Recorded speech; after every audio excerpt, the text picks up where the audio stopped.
Hello नमस्कार, आप देख रहे हैं वर्ल्ड रिपोर्ट। इस वक्त की बड़ी खबर के साथ जुड़ रहे हैं। बता दें, जितने भी संविदा कर्मचारी हैं उन सभी को लेकर के एक बहुत बड़ी खबर है। इसीलिए कह रहे हैं क्योंकि आज कैबिनेट होने वाली है और सामान्य प्रशासन विभाग के अधिकारी से हमारी आज भी मुलाकात हुई। क्योंकि जब भी कैबिनेट होना होता है बिहार में तो हम एक बार जरूर संपर्क करना चाहते हैं विभागीय स्तर से कि आप लोगों के हितों में जो भी फाइल का जो भी प्रक्रिया चल रहा था, क्या वो प्रक्रिया पूर्ण हुआ या फिर आप लोगों की जो भी प्रक्रिया हो रहे थे वो आगे फाइल ट्रांसफर हुए नहीं हुए। तमाम जानकारियों के साथ आप लोगों के साथ जुड़ते रहते हैं और कई खबरों में तो हमने आपको प्रूफ के साथ भी दिखाने का काम किया है कि हम सामान्य प्रशासन विभाग के आवास पर भी जाकर के, अधिकारी के आवास पर जाकर के उनसे गुफ्तगू करते हैं ताकि आप लोगों की स्थिति जो भी है और आप लोगों के जो भी काम की प्रगति है उसे थोड़ा सा जोरों शोरों से चलाया जाए। लेकिन आपको बता दें कि बिहार में जब बड़े पैमाने पर तबादला हुआ, जिसके बाद आप लोगों के कामों में थोड़ा सा धीरेपन आ गई थी, थोड़ा सा गति धीमी हो गई, जिसको लेकर के आप लोगों के हितों में अभी तक ऐलान नहीं हो पाया है।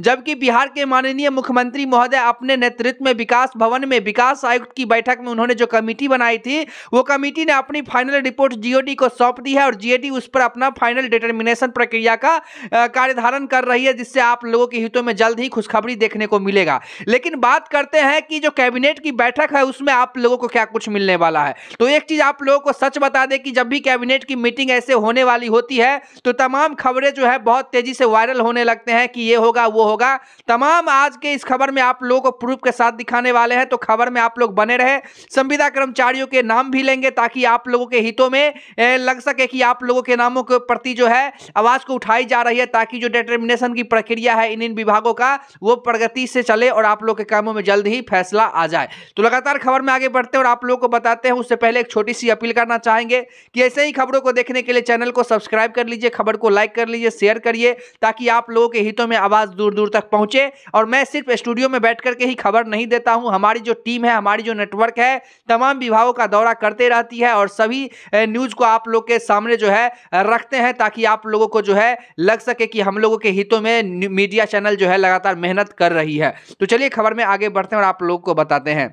देखिए, सबसे पहले आप लोगों को बता दें कि जितने भी संविदा कर्मचारी हैं एक बार अपने विभागों का नाम देख लीजिए कि आप लोगों के विभाग सूची में है कि नहीं है। जिन जिन विभागों का नाम नहीं है वो कमेंट करिएगा, ताकि आप लोगों के जो भी विभाग हैं उसको सूची में डाला जाए, उसके हितों में फिर से नाम को उजागर किया जाए, उठाया जाए, पत्र सौंपा जाए, तमाम चीज़ें की जो है बात होती रहेगी। तो आप लोगों को बता दें कि जितने भी संविदा कर्मचारी हैं उनको पार्ट बाय पार्ट में बांट दिया गया है, इसीलिए क्योंकि इससे जो है विभागों को काम करने में भी सहूलियत होता है। तो बता दें कि संविदा कर्मचारियों के फर्स्ट कैडर में जो अवेलेबल है वो है लेखापाल सहायक। क्योंकि देखिए, आप लोगों के हितों में जो स्वास्थ्य कर्मी है, स्वास्थ्य सुविधाएं को सुधारने के लिए बिहार में उनको थोड़ा सा ज्यादा प्रायिकता दी गई है, उनको थोड़ा सा ज्यादा महत्वपूर्णता दी गई है, इंपोर्टेंस दिया गया, जिसको लेकर के हम आपको बता दें कि लेखापाल सहायक, डॉक्टर, इंजीनियर, प्रोग्रामर, आशुलिपिक, nursing staff, veterinary doctor, AYUSH doctor, प्रखंड पशुपालन पदाधिकारी, इंदिरा आवास सहायक, तकनीकी प्रबंधक, प्रयोगशाला सहायक, कार्यक्रम पदाधिकारी,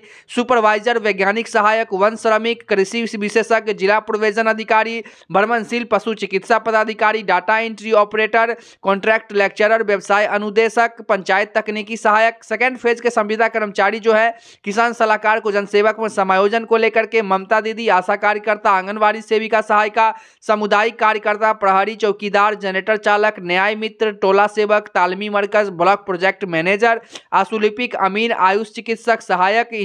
इंजीनियर, सांख्यिकी अन्वेषक सहायक, इंजीनियर, सामुदायिक कार्यकर्ता, लेखापाल सहायक, programmer, IT boys, IT operator, Beltron के Urmila, international data entry operator, राजस्व एवं भूमि सुधार विभाग, बिजली विभाग, पीएचडी के ऑपरेटर, कार्यपालक सहायक, ग्रामीण विकास विभाग, स्वयंसेवक, पंचायती रोजगार विभाग, विकास मित्र, कल्याण मित्र, पंचायती राज विभाग, समाज कल्याण विभाग, कस्तूरबा गांधी विद्यालय, आउटसोर्स संविदा कर्मी, दैनिक वेतन भोगी कर्मी, अवर्गीकृत कर्मचारियों। थोड़ा सा ध्यान दीजिएगा कि बिजली विभाग के मानव बल भी हैं, जिनको लेकर के लगातार विधानसभा में भी आवाज उठाई जा रही है, क्योंकि हम लोगों ने जो मुख्यमंत्री महोदय हैं उनको संविदा कर्मचारियों के लिस्ट बना करके और उनको सौंपने का काम किया था कि जो आप बात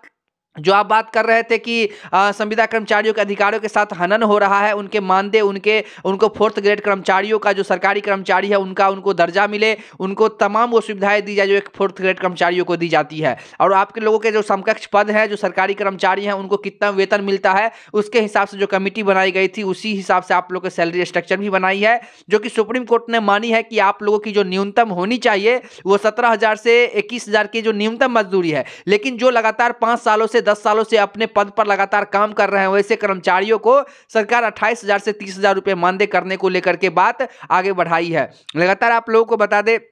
कि कार्यपालक सहायक +2 अतिथि शिक्षक न्याय मित्र बीपीएसएम कार्यपालक सहायक एएनएम ग्राम कचहरी न्याय मित्र लोहिया स्वच्छ बिहार अभियान के स्वच्छता पर्यवेक्षक जीविका और एनएचएम के सभी कर्मचारी एमडीएम रसोईया नहर मौसमी कर्मचारी पंचायत में बहाल तकनीकी स्वयंसेवक एएसबी योगा इंस्ट्रक्टर एसजेवाई एमआरपी आपदा मित्र ग्राम रक्षा दल वैक्सीन कुरियर शिक्षा प्रेरक। देखिए आप तमाम लोगों की जो मांग है और आप तमाम लोगों की जो फाइल है वो सामान्य प्रशासन विभाग के वित्त रहित में है। और सिर्फ सामान्य प्रशासन विभाग में ही नहीं है बल्कि हम लोग जिस स्तर से काम करते हैं आप लोगों की सूची बना करके और बिहार के जो अभी उप मुख्यमंत्री विजय कुमार सिन्हा है उनको भी सौंपने का काम किया है, क्योंकि हमारी टीम बैठी हुई नहीं है, हमारी टीम लगातार काम कर रही है और हम आगे और संपर्क बना रहे हैं ताकि आप लोगों के हितों में और ऊपरी स्तर से जो है काम कर सके। अब बता दें आप लोग की जो उचित वेतन जो आप लोगों की मांग है, आप लोगों के स्तर से जो पत्र सौंपा गया था उसमें 30,000 रुपए मेंशन किया गया था। वहीं NPS mediclaim policy accidental insurance EPFO ESI अनुकंपा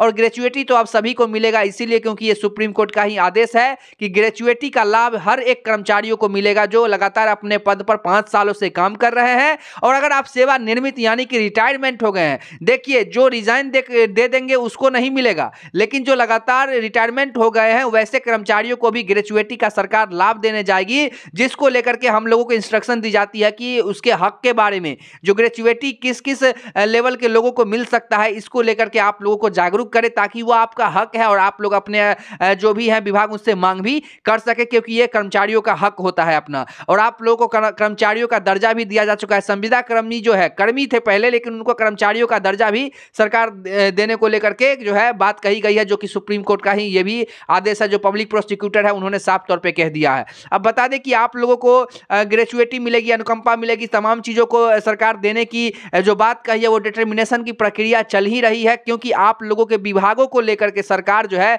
सक्रिय है। लेकिन अभी तक आप लोगों की फाइल का जो पुष्टिकरण है वो यही सामान्य प्रशासन विभाग के अधिकारी के द्वारा बताया गया है कि आप लोगों की डिटर्मिनेशन की प्रक्रिया है वो अभी कंटिन्यू चल ही रही है। अभी आप लोगों की फाइल जो है 1-2 विभागों का फाइल जो है कंप्लीट हुआ है जिसको आगे भेजा गया है, लेकिन उसके कैबिनेट में अभी नहीं पहुंचेगा, इसीलिए क्योंकि सभी विभागों का फाइल जो है एक ही साथ कैबिनेट में पहुंचेगा ताकि संविदा कर्मचारी मतलब 44 विभाग के कैडर माने वाले सभी विभाग होते हैं, तो उनको एक साथ सरकार ये तमाम तोहफा जो है देने के लिए जाएगी। तो आप लोग ये अपने अंदर ये मत पालिए कि आज भी आप लोगों को कैबिनेट से कुछ मिलने वाला है, ऐसा कुछ भी नहीं होने वाला है। कोई भी अगर कहता है तो वो बिल्कुल झूठ कह रहा है। अगर 1-2 विभाग का जैसे क्लियर हो गया है तो वो कहीं भेज भी सकते हैं, लेकिन ऐसी पुष्टिकरण नहीं है कि उसको भेजेंगे ही, क्योंकि अभी भी वो जो है प्रधान सचिव और कार्मिक विभाग के अंदर उसको रखा जाएगा। तो लगातार हमारे साथ बने रहे, तमाम खबरों के साथ फिर मिलते हैं कि नहीं हम, तब तक के लिए देखते रहिए वर्ल्ड रिपोर्ट।